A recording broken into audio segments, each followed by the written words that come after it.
देखो बेटा क्या बोला है इसमें, 324 नंबर का क्वेश्चन है। A proton and alpha particle enter in a uniform magnetic field, मतलब दोनों सेम मैग्नेटिक फील्ड में एंटर हो रहे हैं परपेंडिकुलर 90 डिग्री पे with the same speed, speed दोनों की सेम है। If proton takes 25 microsecond to complete 5 revolution,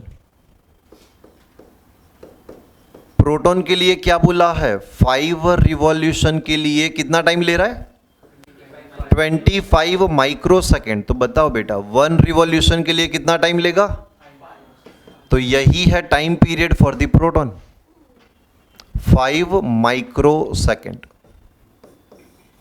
and आपको फाइंड करना है time period for the revolution of the alpha particle. Okay, proton के लिए हम लिखते हैं H11 एंड अल्फा पार्टिकल के लिए हम लिखते हैं He24, हीलियम न्यूक्लियस। बराबर, दोनों सेम स्पीड से अंदर एंटर हुए हैं। तो रेडियस की फॉर्मूला है R is equal to mv by QB. मुझे जाना है बेटा टाइम पीरियड में, रेडियस की कहाँ ज़रूरत है। फ्रीक्वेंसी की तो फॉर्मूला थी ना आपके पास, बोलो फ्रीक्वेंसी की फॉर्मूला क्यूबी बाय 2 पाई एम। बोलो बेटा टाइम पीरियड, इसका रेसिप्रोकल ले लो 2 पाई एम बाय क्यूबी।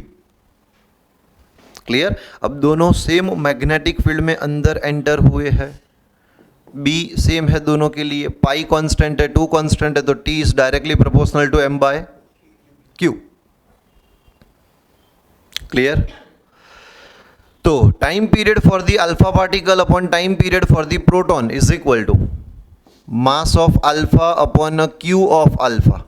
नीचे है proton, mass of proton Q of proton, सही है ना। चलो, mass of alpha particle is 4 times mass of proton. Charge on alpha particle is double than the charge on proton, तो QP by MP. MP MP cut करो, QP QP cut करो, 2 cut कर दो, तो T alpha by TP, TP की value थी 5, तो T अल्फा आपको मिला 10 microsecond. Time period of the revolution of the alpha particle is 10 microsecond. Ready.